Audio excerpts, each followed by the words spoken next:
I have you loud and clear. Hello. Welcome. Science. And that is to say, physics, medicine, nature, or space, time, the brain, life, the universe. Hello, welcome to The Naked Scientist. This is the show where we bring you the latest breakthroughs in science and technology with me, Chris Smith, and with Adam Murphy. This week we are looking at the future of medicine, Phenomics, including the toilet that analyses what you put down it. And in the news, sending wine into space, new insights into the origin of life, and why a lack of sleep might give you the munchies. The Naked Scientist podcast is powered by ukfast.co.uk.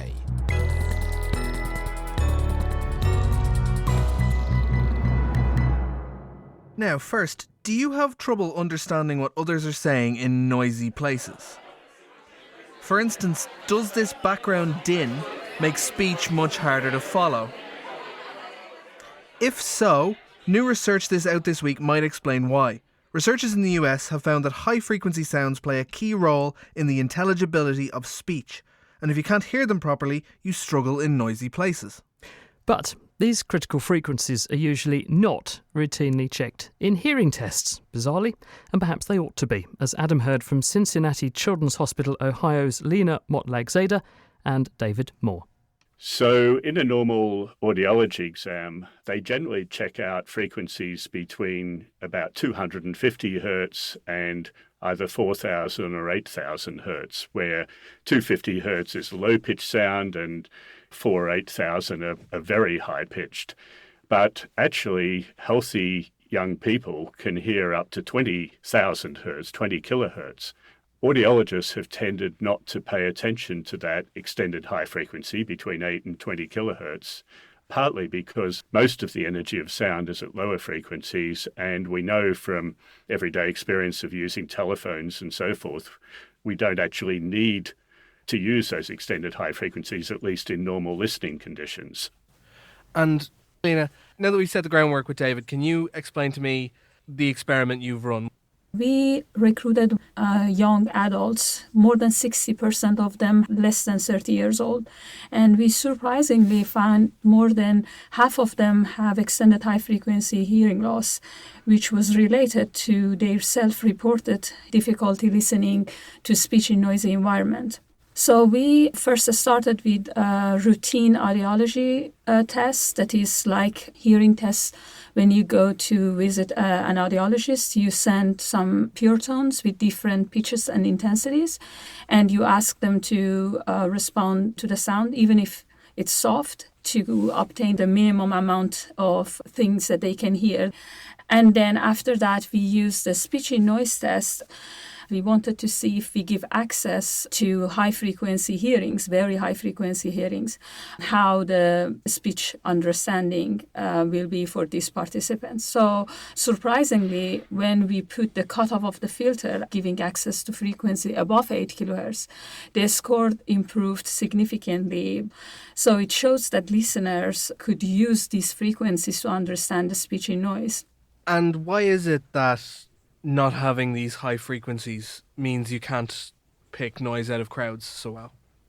Understanding speech mainly depends on high frequencies, because high frequencies can provide intelligibility or clarity, and we need to hear high-frequency parts of the speech to follow the conversation in noisy environment. When you have high-frequency hearing loss as a result of age, noise, or ototoxic drugs that mainly affects high-frequency range of hearing, you cannot easily follow speech like a person that have normal hearing in these frequencies. What do you want people to take away from this research?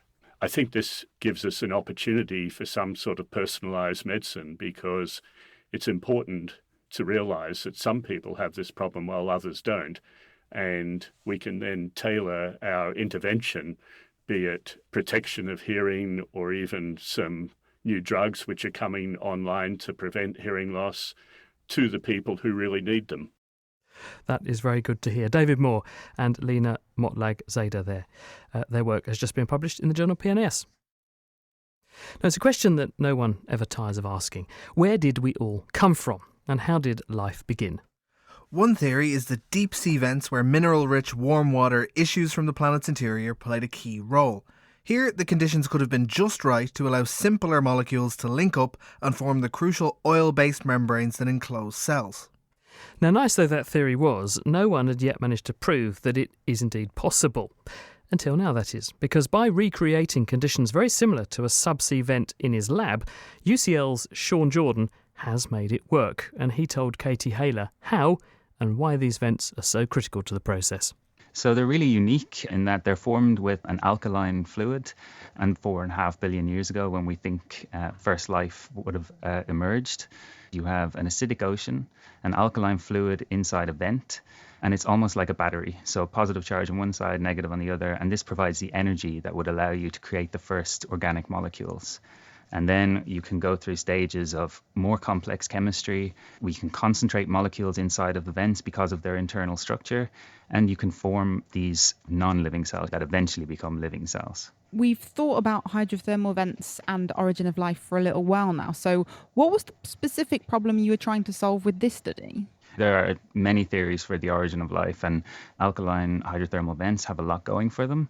In previous research, no one has been able to form these cells under alkaline, salty conditions. So that's a big hit for this theory, because if all life is cellular, we were able to form them for the first time, and we think it's a big kind of boost for this theory. How on earth do you make what came before the cell? What is that? Modern cells are formed with phospholipids. So these are quite large molecules. They have tails that are hydrophobic, which means they don't like water, and heads that are hydrophilic, so they do like water. When you put them in solution, the hydrophobic tails connect, the hydrophilic head groups point outwards, and then they form this sphere. Looks like a soap bubble. We can see them on a microscope. Fatty sphere. And are these just really, really simple cells? How would this compare to an animal or plant cell that we might see today? Yeah, so they're super simple. So we've composed these using 14 lipids, so fatty acids, alcohols, and isoprenoids.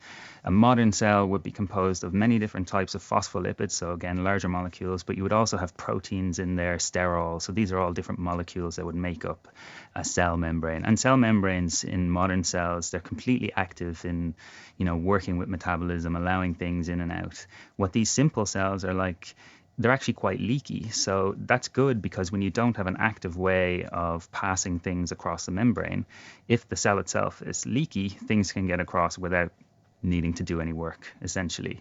But if we can get simple enzyme-like, protein-like things into this membrane, then it can start to play a role in metabolism. Okay, and that might take us a bit closer to the cells that we know and love today. Exactly. How did you manage then to make these cellular precursors in the conditions that you have, that people haven't been able to do before? The reason we think that people haven't been able to do it before is because the approach that's been taken is a kind of standard chemistry approach where everything is kept really clean. They were using 1, 2, and 3 molecules to make cells, putting them under really harsh environmental conditions of high temperatures, varying pH, and different salts. And these simple cells, they don't like it. But the good thing is that at the origin of life, you would have had close to 100 of these types of molecules. So we thought, let's make things a bit more messy, a bit more realistic. So we just used 14 different lipids, and we mixed them together, and they were able to be stable under these conditions.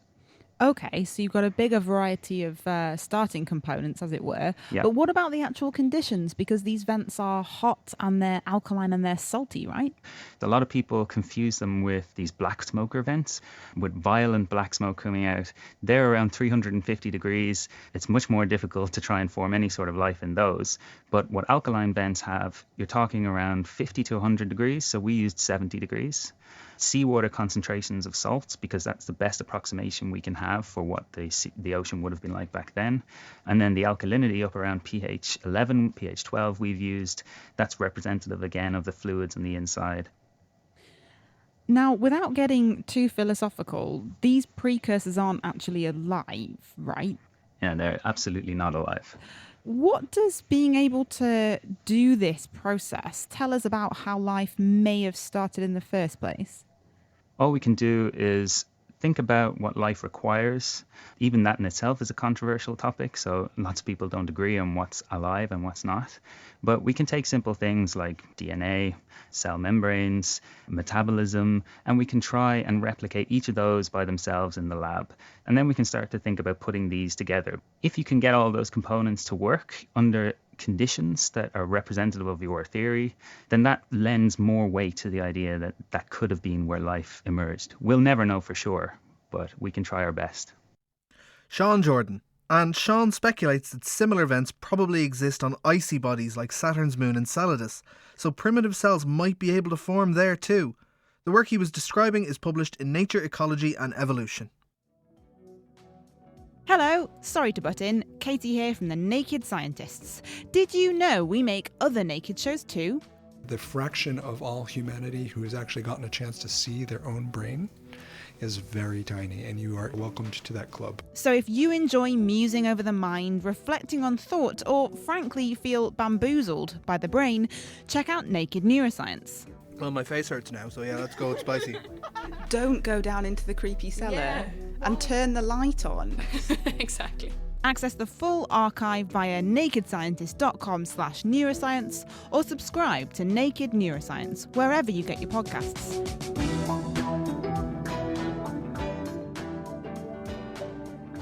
It sounds counterintuitive, but an extra hour or two asleep in bed might help to reduce the risk of becoming obese. Less sleep, on the other hand, seems to be a potent stimulus to overeat, and especially to binge on high-calorie, fatty and sugary treats. But why is this? Well, a new study by Serbi Batani, who's at San Diego State University, suggests that sleep deprivation produces a surge in the body's own cannabis-like chemicals. These are called endocannabinoids. And these, she's found, cause a region of the brain known as the insula, which controls food intake, to slacken its inhibitory grip on the brain's smell areas, making the aroma of delicious treats just too tempting to resist. There's a huge body of research that suggests that chronic lack of sleep is associated with overall poor health.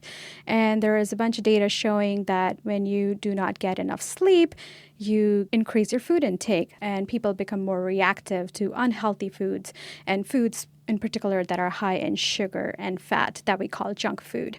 What we really wanted to understand was why people crave these high-fat foods after a sleepless night.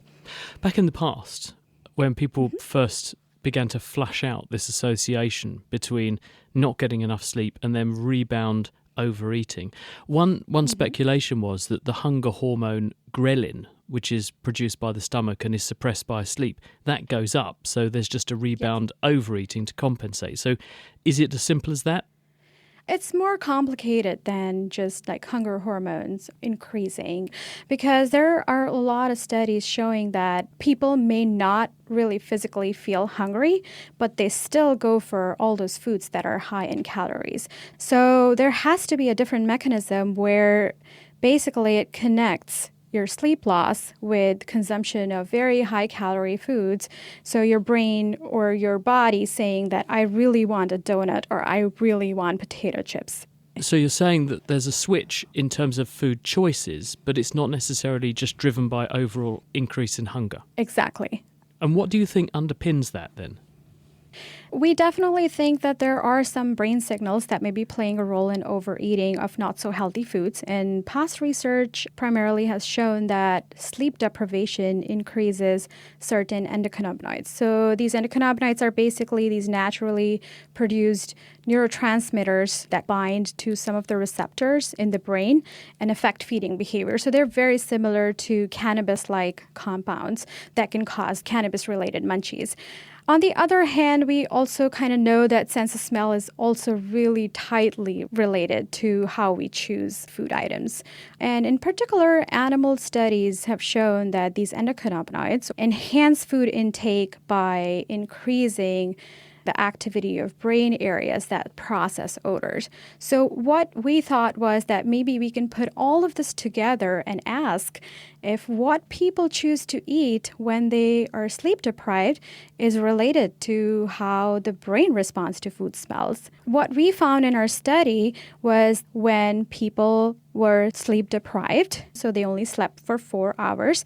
The following day, when we scanned their brains and made them smell these delicious food odors and also some of the non-food odors, the piriform cortex, the region of the brain where smells are processed, in that particular region, the patterns of food versus non-food odors were significantly different. So what this means in simple terms is the smell processing region, the brain goes into this hyperdrive. It sharpens the food odors for the brain so it can better differentiate between food and non-food odors. And how do you tie that to changes in the endocannabinoid system, these natural brain chemicals that mimic cannabis? The piriform cortex also sends signal or information out to other brain regions, in particular insular cortex. So insula receives signals that are important for food intake, and when a person is sleep deprived, signaling between the piriform cortex, the smell processing region, and the insula, that connection was not as strong. So the signaling actually reduced. And we also found that because of this reduction in communication, people ended up eating more energy-dense foods. Now, how is it connected to the endocannabinoids or the neurotransmitters?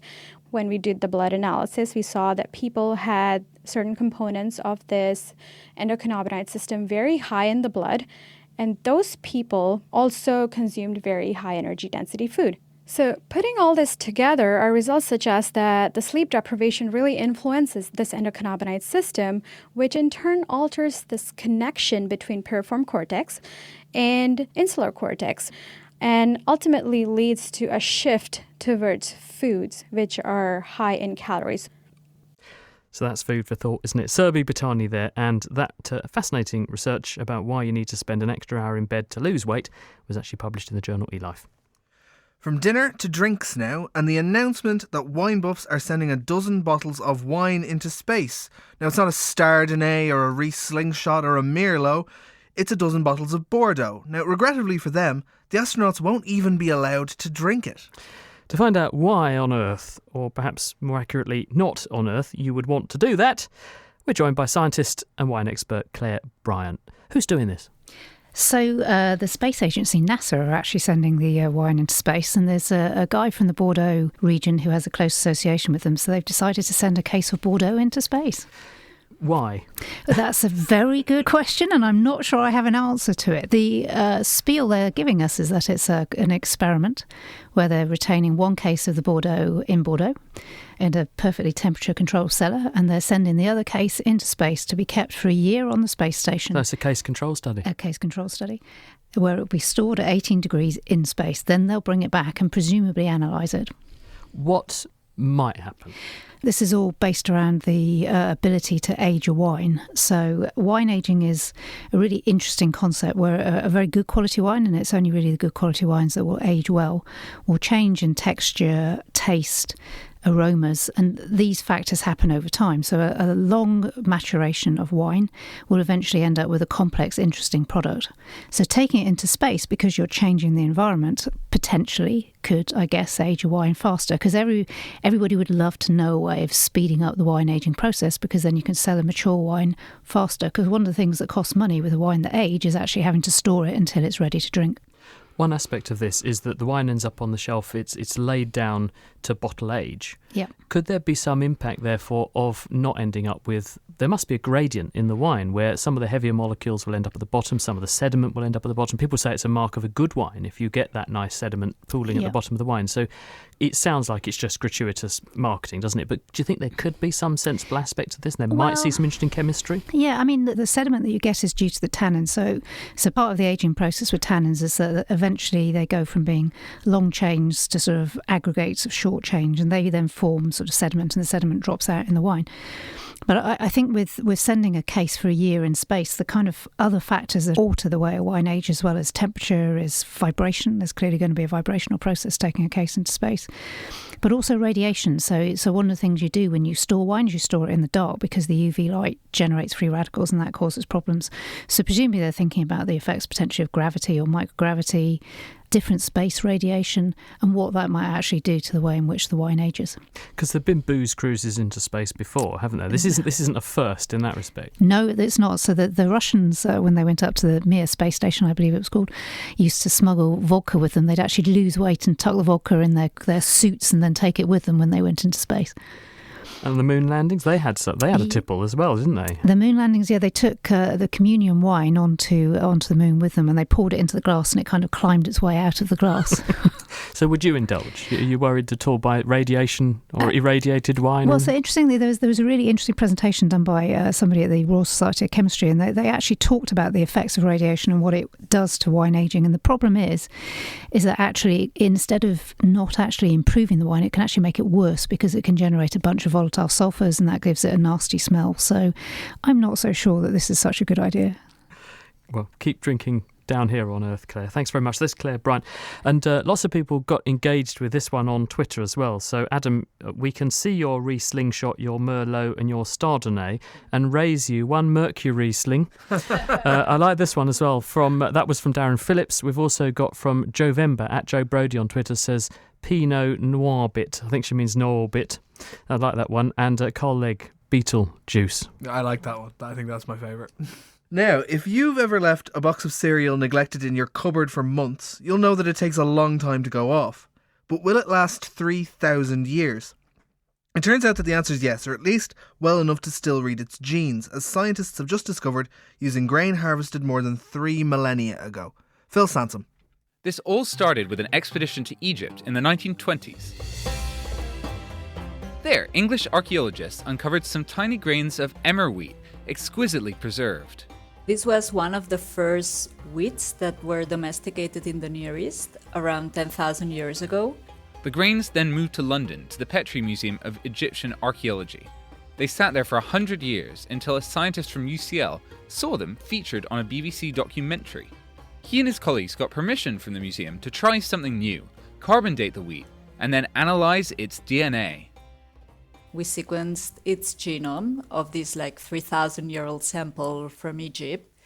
So it was very exciting to use a sample that had been in a museum and find new results. That is Laura Bottigay, a geneticist who was part of the team sequencing the wheat samples. What we sequenced were the husks, which are some sort of leaves that usually enclose the seed. So if you imagine a grain, a wheat grain that has this slightly rounded shape with this beautiful golden color. Pairs of leaves, each curled around the seed that had long since been eaten away by bugs. The first step is to remove all the protein to free the DNA. You are in the blind when you do that because you follow the protocol pretty much like a recipe, but you do not know the result until you sequence it. It's a bit challenging. It worked, though, and they produced the full genome of the ancient wheat, every single one of its genes. They found that it had many of the helpful traits that crops have today, like big seeds that stayed on the plant when it's ripe. But the scientists' main goal was to investigate how domesticated emmer wheat spread around the world. To do that, they matched modern types of wheat, what are called land races, to the ancient genome to see which were most closely related. At least to me, it was surprising that we found that the closest relatives were land races that are or were cultivated in the Arabian Peninsula and in India, not the samples that used to be cultivated in the Mediterranean. Why is that surprising? Well, it's all about how early crop technology spread around the world. This was a major transition in human history. It triggered a lot of changes in how populations lived and interactions between societies. This is sometimes called the Neolithic Revolution. And hunter-gatherer populations were replaced by agricultural populations. Scientists previously thought that when plants first got domesticated in places like the Middle East, the technology spread outwards in all directions at once, to Europe, Africa, and Asia. But this emmer wheat genome from Egypt was a way closer cousin to Asian land races than European ones. Maybe that means the technology came earlier to some areas than to others. Probably there was a first wave of expansion towards the north and then Europe, and there was a second wave of expansion towards the south of the Mediterranean and Asia. The question is then, why would technology have moved like that? There might be a European bias going on here, but there might be something more. One of the common problems is that usually Europe is better studied than other places. If you look at archaeological sites, I think that this theory of the later replacement matches the timing of the archaeological sites that you find. But because it's an understudied area, Africa and Asia, it's understudied compared to Europe, I would say that at least it's intriguing to know why this happened at a later stage. And the other big conclusion of the study is that lots of samples in museums might actually be treasure troves of DNA, even if they're not exactly going to make a healthy and nutritious breakfast. Phil Sansom reporting on that work by Laura Batigue from Barcelona's Centre for Research in Agricultural Genomics. And incidentally, one of her colleagues actually made an Emma wheat loaf of bread for himself, and he said it had a pleasant, nutty taste. That research, obviously the plant genome research, not the making the loaf, got published in the journal Nature Plants. And now it's time for the mailbox, where we read out what you've been sending in to us. And Tony, one of our listeners, got in touch with a question that was related to our recent Q&A. One of the experts, who was Kes Latham, who was on the programme, was talking about what a blind person actually sees, especially given that 95% of people who are legally blind still have some degree of visual perception. But Tony was asking specifically a bit more. He wanted to know about people who were born blind but had a working visual cortex in their brains. So we went back to Kes, and this is what she said. She said, the question is right to suggest that processing of vision in the eye and in the brain is not always exactly the same. One example of this is that it is relatively common for people with acquired sight loss due to eye problems, but with a working visual cortex, to experience visual hallucinations in their non-seeing areas of the brain. This is called Charles Bonnet syndrome. It's thought to be due to the visual cortex being bored by no longer receiving any input from the eyes, and neural excitation then creates images that the person can see. These hallucinations can be very upsetting for people, and anyone who experiences visual hallucinations related to this sort of sight loss is encouraged to contact Esme's Umbrella. That's online at charlesbonnetsyndrome.uk. That's the web address for advice and support. On the other hand, Kes says, some people who are blind due to cortical problems but have no problems with the eyes themselves appear to be able to respond to visual stimuli that they do not consciously see, which is termed blind sight. This can occur after stroke, which typically affects one side of the brain and thus one side of the vision. People with blind sight can respond to stimuli presented in their blind field with an accuracy greater than chance, despite being unaware of seeing any visual stimuli. This suggests that some visual processing bypasses the usual visual pathway to the occipital cortex. However, if someone is born with no sight, their occipital cortex will not develop the ability to see input from the eye to the brain, which is needed in the first years of life to fine-tune the visual processing ability through experience. If this is lacking, then the eye pathway becomes amblyopic or lazy. But Tony Morland, who's at York University, has shown that there's some plasticity in the visual cortex in that people who are born with only one type of photoreceptor, that's like a rod or a cone in the eye, can show signs of remapping of their visual cortex to compensate. And this sort of plasticity doesn't seem to occur if the sight loss occurs later in life. Meanwhile, if you'd like to get in touch, the email address is chris@thenakedscientists.com. You can find us on Facebook, or you can tweet @nakedscientists. And all the papers for the stories we've covered can be found online at thenakedscientists.com. The Naked Scientists podcast is produced in association with Spitfire, cost-effective voice, internet and IP engineering services for UK businesses. Find out how Spitfire can empower your company at spitfire.co.uk. Music in the programme is sponsored by Epidemic Sounds, perfect music for audio and video productions. Now, last month, a very special multi-million-dollar facility opened at Murdoch University in Perth, Western Australia. It's the Australian National Phenome Centre. It's staffed by an international team, many of them recruited from the UK, and their aim is to do for biochemistry and human health what the Large Hadron Collider has done for physics, and potentially revolutionise the way we do medicine. The basic idea is to use very high-end analytical technology to sift through thousands of different molecules that you find in a human body to spot patterns or fingerprint changes in the levels of those different chemicals that predict diseases that a person hasn't got yet, but they could go on to develop in years to come. We can tell something about how you are, who you are, and if you have a disease from this chemical fingerprint. The dream would be to take people through from birth through the years and build a map of their life for their biochemistry, and you know their background genomics, so that when somebody becomes poorly, you already know a hell of a lot about them and you would know what needs to be fixed. So we could actually tailor that so that we know what a particular dose should be. We can take the blood or the urine of an individual and work out the concentration as is actually in there, and then change that dose. So we do have a long-term idea for the iToilet, right, which is where your toilet becomes intelligent and measures things that are about your health.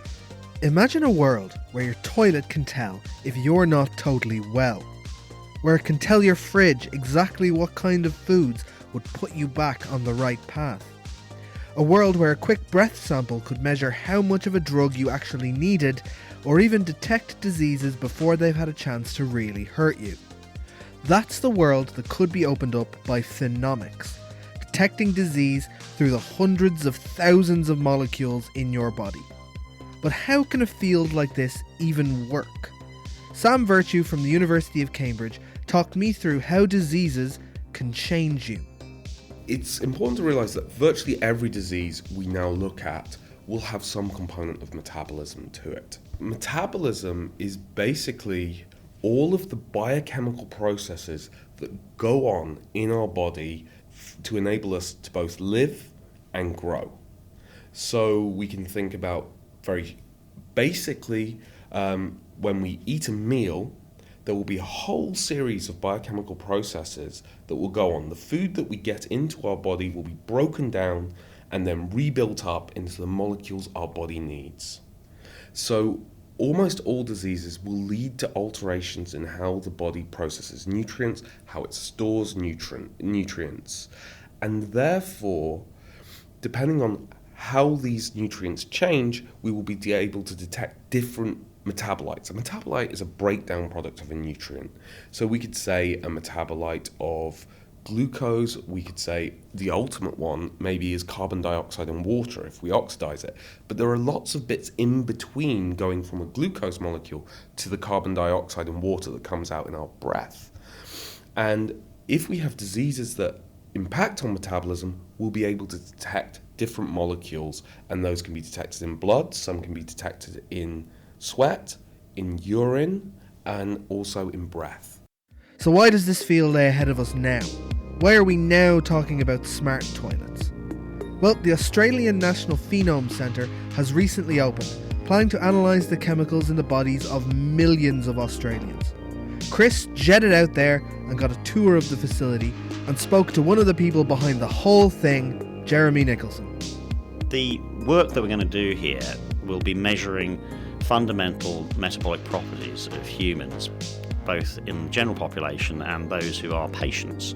And the aim of that is to understand how genes and environment come together to create disease and how that expresses itself in metabolism, so that we can use that information to predict disease risks.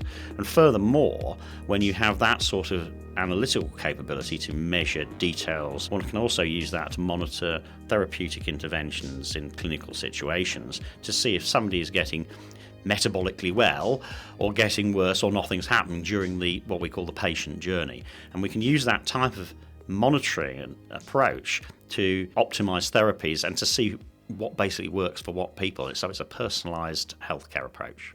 Why is this better than just reading my genome? It's different to reading the genome.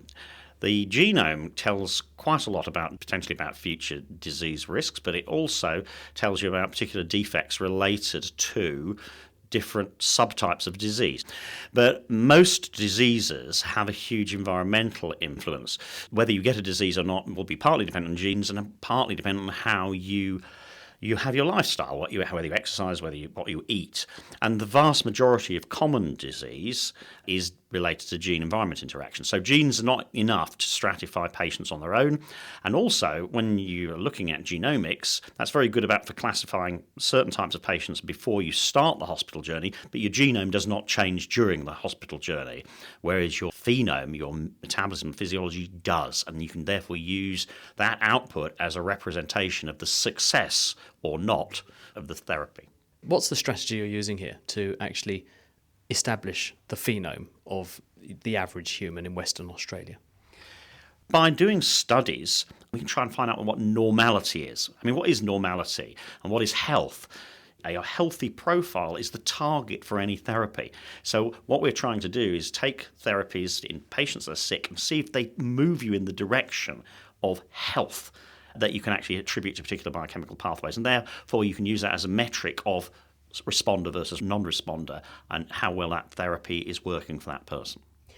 If one took a sort of visual analogy, if I drew a landscape where the high and low points on that landscape correspond to how the different levels of different molecules in my body relate to each other, you'd know what the normal pattern of the landscape was for a healthy, in inverted commas, person. And if someone had Mount Everest in the middle of their landscape, you'd know that something had gone wrong with a particular group of molecules. Could you therefore ask, what do I have to change about that person's environment, their lifestyle, their diet, or do I give them a pill in order to level Mount Everest so their landscape resembles a healthy one? Yes, so the thing is that in your body you hopefully are born healthy, and if you have a bad lifestyle, you drink too much, eat too much, whatever it is, don't exercise enough, you'll move into a different physiological state. It's what we call it, a pathophysiological state. It's not quite a disease, but it's in a different state, and it's a state that is a pathway to disease. When you get to a certain level of pathophysiology, actually abnormal physiology, it becomes very difficult to go back. And then you get a disease. And then what you're doing is treating a disease to try and eliminate that particular problem. The first part of this is trying to build a map of what human physiology looks like, which helps you understand where you need to get to for that population. The dream would be to take people through from birth through the years and build a map of their life for their biochemistry, and you know their background genomics, so that when somebody becomes poorly, you already know a hell of a lot about them and you would know what needs to be fixed. But furthermore, if you know those people in that detail, then you would also be able to prevent disease. Is the ultimate aspiration then to, having used these very powerful analytical instruments you have here to discover what these relationships are, you then build something which is a very small, very fast analytical device that could, for instance, sit in a chemist's shop or a doctor's office or even a person's own bathroom? Indeed so. So the trick is to know what it is to put in the device. So ultimately, our discoveries within the large Phenome Centre will be translated into primary healthcare and potentially even into the home with smaller devices to just measure the right things at low cost. So we do have a long-term idea for the iToilet, right, which is where your toilet becomes intelligent and measures things that are about your health and potentially tells you that you need a checkup with the doctors. That would be the future, and that would have a massive change in population, not only the potential for detecting disease in population, but also potentially the way that people behave, because people are often given advice by epidemiologists or whatever and say, don't eat red meat, eat more fruit and things like that. That's fine. People are really very non-compliant about that. But if you have a machine in your toilet saying you're really not very well today and for the following reasons, you're much more likely to, or your children look as though they might have something, you are very much more likely to action that, and therefore that becomes a really major contribution to preventive medicine. But what's actually going on in the body to make this whole thing even possible? What's a phenome and what's a phenotype? Back to Sam Virtue. Phenomics is the study of phenotypes. So you can have all sorts of different phenotypes. What we think of in terms of maybe phenomics and the phenotypes we're looking at, because we work on obesity and diabetes, would be things like the actual physical manifestations. So an obesity phenotype is how heavy you are, or maybe your BMI. A diabetes phenotype would be, do you have high blood glucose?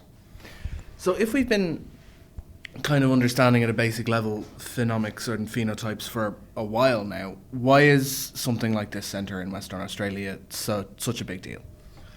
Because with the advance of technology, we've begun to be able to look at much more sophisticated phenotypes and in much more detail, and to start looking at many different aspects of biology. So if we think about diabetes as an example, which is what I work on, the very first phenotypes for diabetes date back to the Egyptians, and it was the fact that people would have sweet tasting urine. But diabetes is a complex disease with many different components interacting to lead to this ultimate clinically observable sign of high glucose. So with the proposal in Western Australia in the Phenomics Centre, what they'll be able to do is not just measure the glucose, which simply tells you someone already has diabetes and they may have had it for many years undetected, but to look at hundreds, if not thousands, of different molecules within the body which are all interacting as part of metabolism, to look at things like proteins, to look at things like fats, and see, are these things which can predict whether people will go on to develop diabetes? They can also then start to break apart this one overall classification of diabetes, i.e. you have high glucose, into different types. And this then enables us to think about targeting medically different people with different phenotypes which are leading to diabetes with different medicines, and we may get better clinical outcomes. Sam Virtue there. Now imagine your smart toilet has told you that you're not well. So you go to the doctor. On your doctor's desk is a little black box.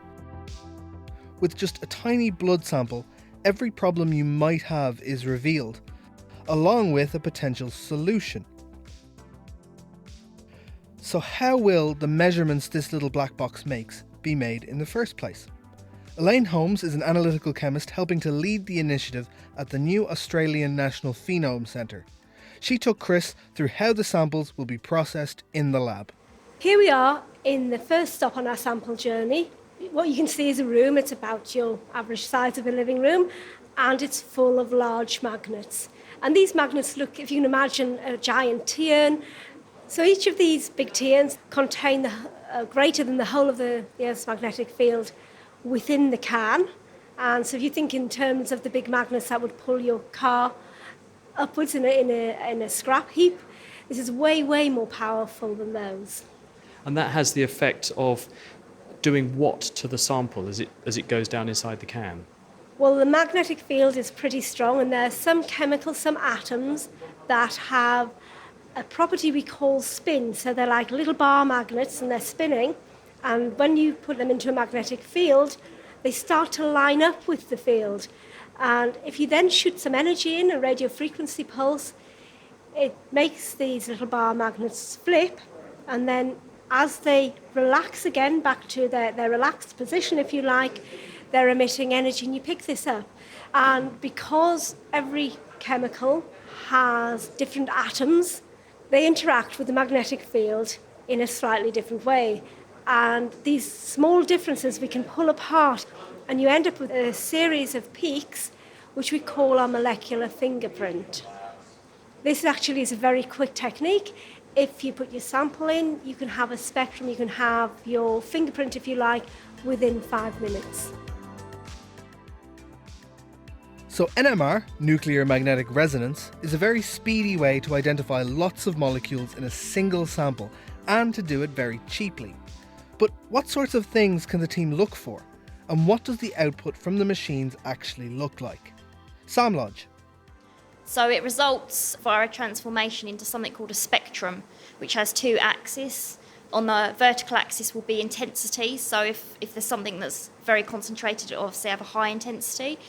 On the bottom axis is something called ppm. This is parts per million. This is the point at which it resonates. Looking at this computer screen, this is an example of the sort of thing that the machine would generate. This looks like almost a sawtooth. And so the height of each of those peaks corresponds to how much of the substance was in the sample that you put into the machine. Yes. And along the x-axis, these are all the different types of chemical that it's picking up. Yes, so it's a little bit more complicated than that. So each peak is essentially from a proton in a particular chemical environment. So one metabolite might have several different peaks because you might get different compounds with different proton environments. So how do you sort them all out then? Because that just looks like a really complicated sawtooth. How do you work out what chemicals that corresponds to? We run standards, and these standards are one particular chemical, and so we can get a chemical signature. I see. So you run a bunch of known chemicals through, you know what pattern they would produce, and you just compare what comes from your sample to what you know it should look like, and then you can say, oh, that's in there, that's in there, that's in there. To give a practical example then, say the doctor puts me on antibiotics. At the moment, the dose that we prescribe for people is just a standard dose for any adult, but my metabolism might be different to your metabolism, so the amount I'm taking might be different than the amount that you would actually need to take. Could you use this to work out how much antibiotic there is in my blood compared to, say, your blood, and therefore work out whether I'm metabolising it faster than yours, and therefore tailor my dose better? Yes, you can exactly do that because NMR is actually quantitative. We can monitor any drug compound within a sample, measure the concentration, so essentially we could then tailor the dose to be perfect for that particular individual. So not just your body's own molecules, but you can look at things we put into our body from outside. Yes, and it's not just drugs either, so we can look at different food compounds. So, for example, someone that eats a lot of meat would have a high amount of carnitine in their blood and their urine. Someone that's eaten a lot of fish will have a compound called TMAO, and that changes dependent on the time from consumption.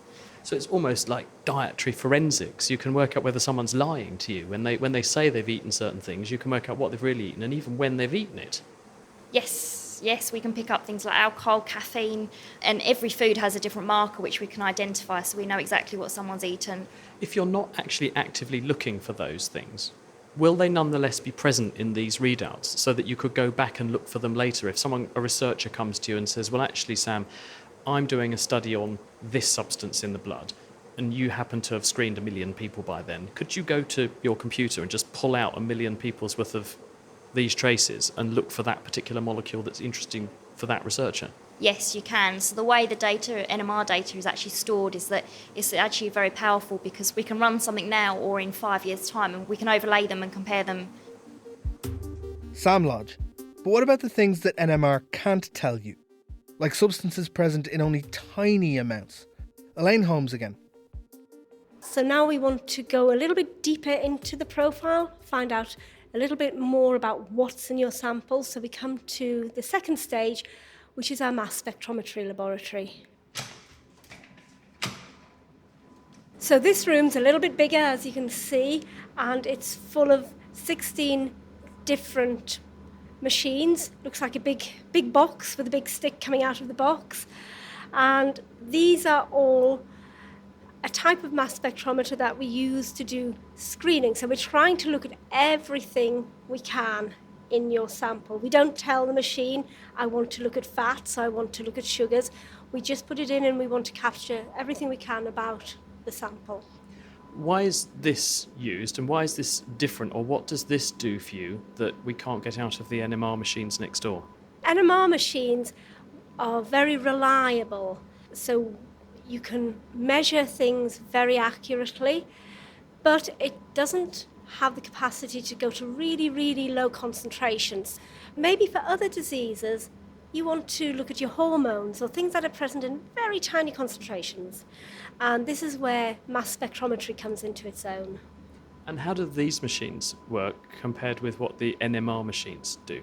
These machines still separate molecules out, but they do it in a slightly different way. So they're separated in two ways. The first is called chromatography, and that's where you put your blood sample or your urine sample onto a column, and different chemicals stick and different chemicals go straight through. And you can then run some liquid through this, and they'll start to bleed out of the column, but at a slightly different rate. And we can catch them as they come off. You can then separate them a little further by putting them into the mass spectrometer part. And this is really just a weighing machine. All you're looking at here is how much your molecule weighs and what its charge is. How do you work out what the actual molecule is? Because if you just get a weight and you just get a charge, there are lots of different possible arrangements of atoms that could be that weight and that charge. So how do you sort them out? Well, we have databases where we've looked at molecules and standard molecules, chemicals you can buy, so we know what some are, but you don't always know what they are. In these cases, what you need to do is separate them even further. So you've got a single chemical, and then you blast the chemical apart. You split it up and break it, and you look at the fragments, how much each little part of the molecule weighs. And like a jigsaw puzzle, you pull them all back together, add all the weights up to make sense of the whole picture. Elaine Holmes. So now we know how it all works. What sorts of questions are the team going to be tackling? Luke Wiley and Nicola Gray are two of the project scientists. So in terms of using these state-of-the-art platforms, we'll be looking initially to develop methodologies, making sure that those methodologies are very robust so that we can use them not only now but in years to come, and they'll be able to run many, many thousands of samples and always give us the same reliable data that we need. And we rely on that information to then make our inferences as to how a disease is progressing in a particular population. We're also looking at the mechanisms behind why particular diseases occur, why particular populations are more susceptible to developing a disease. We'll be looking at how environment, how our lifestyle, what we eat affects that disease risk. By doing that, we can hopefully prevent a lot of these diseases from occurring. So we're looking at diseases such as dementia, obesity, type 2 diabetes, big global health problems that we know are largely affected by our environment. So it's really trying to pinpoint exactly how the environment increases those risks, enabling us to reduce them, and developing better therapies to reduce those disease risks. And Luke? My research is going to be looking at the way people age and the way people have disease through age. In particular, looking at how that impacts our cognitive health and our brain health. So what we can do is we can look at people's biological profiles and see if there are any trends in people's aging. And if we can spot trends, perhaps we can give policy advice of what can help healthy aging. Perhaps we can identify things that are causative of a neurodegeneration or cognitive problems as people age. So I'm very interested in looking at a variety of samples, both tissue and for example, urine and blood samples, and just really trying to understand how people age and how their metabolism changes as people age. Because one of the goals is what we call a healthy or a longer health span rather than just lifespan, because it's more a quality over quantity thing, isn't it? We've become very good in the modern era at making people live for what feels like forever for some people, but unfortunately they spend a significant amount of that time in ill health, and we want to minimise that. Yes, exactly. So if we can improve the quality of life, an example would be Alzheimer's disease. If we can understand the disease more and slow down the progression of disease, people can have a higher quality of life for longer, and we can really make real gains in people's enjoyment and life as they age. But how do you go from a bunch of molecules on a graph, which is what you're going to see from these machines in here, to practical advice for somebody? You need to eat more bananas, your potassium's a bit low. How do you actually get those sorts of conclusions out of the cocktail of chemicals that emerge from these machines? So it's a very complex and one of the biggest challenges that we will face. So once we've actually identified these molecules, we then would have to validate that. So what we would potentially do is to look at that in a more controlled environment. So it might potentially be an intervention study where participants would be in a very controlled environment. We would give them a very specific diet, and we would look to see how that would affect their metabolites and potentially disease risk markers. So you're hunting through the haystack here, biochemical needles in haystacks that might be indicative of certain diseases, certain risks for diseases. And then once you think you've found them, then you're going to intervene in people and do a proper controlled experiment. Say, if we change those things, will we change outcomes? Exactly. The initial work that we complete is certainly at the discovery end of the lifespan. And as we progress and as we start to understand more about that metabolism and how metabolic systems are behaving in health and disease, then we can take that forward for validation and for real intervention and make the impact. So the long-term plan is to be involved at all stages of that process. Luke Wiley, and before him, Nicola Gray. But it's not just about what goes on inside our bodies. You can point the powerful finger of Phenomics at the food we eat too, and explore how different cooking techniques will affect the nutrient quality of a meal. My name is Railing Liu. I'm the Premier Early to Mid-Career Fellow. Currently, we don't know too much about the chemical composition of the food. When you cook them, how you cook them, that is going to change the chemical composition again. By doing all this different experiment, we can cook it differently before we put it through in the instrument. Then it can give us the full picture of it. What's the kind of vitamin that's lost? If we know those chemical composition that have a health benefit to us, how we can maintain those molecules, that's what we want to do really. So when I barbecue my chicken leg, we know it has a risk of colon cancer, but chemically we don't know why. And you're saying if we feed it into machines like this, we can work out what the molecules are that might be linked to those disease states. Yep, so that we can see what are the changes of molecule when it's fresh, we haven't done anything to that, and compared to if we barbecue the meat, what are the changes on those? And going a step further, are you also going to ask the question, if I cook it and eat it, what effect do these different cooking methods have on my biochemistry? That's right.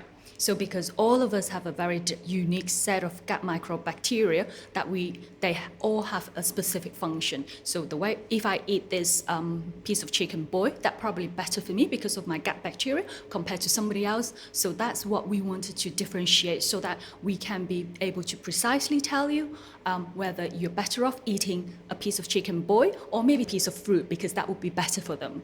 So you can debunk some of these claims about foods being extra good for you, blueberries being superfoods and all this kind of thing. You can actually say, yes, look, I've got plausible scientific evidence, or actually this is bunkum, don't waste your money. Yep. So hopefully that's the goal, that we want to be able to demystify some of these claims, really. And will this enable you to prescribe what actually constitutes a healthy diet one day then? If I can do that, that would be great. That would be my aim. And a laudable and very realistic one at that. So, it's clear we are moving into a very exciting era for medicine, one that will enable us to keep more people living well for longer. But it's also clear that the hard work is only just beginning. We'll leave you with this from Jeremy Nicholson. Genes and environment come together to create your disease risk. They create you. The things that we want to do is understand how those come together exactly by studying the biochemistry of the body so that we understand the origins of disease and therefore can inform future healthcare policy. And when somebody becomes ill, we use the same technologies for moving someone from an unhealthy space into a healthy space, which we've already defined by the biochemistry of the whole population.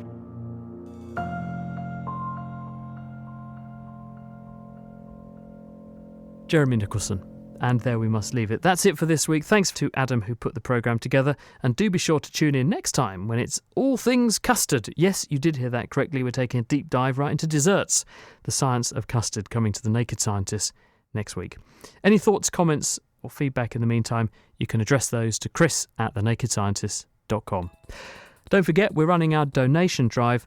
If you do like the programme and you would like to help us out, we would be very grateful indeed. You go to nakedscientist.com/donate. We do have a target to try and hit this year. We're about halfway there. Please do help us if you can. nakedscientist.com/donate. The Naked Scientist comes to you from Cambridge University and it's supported by the EPSRC and Rolls-Royce. I'm Chris Smith. Thanks for listening. Until next time, goodbye.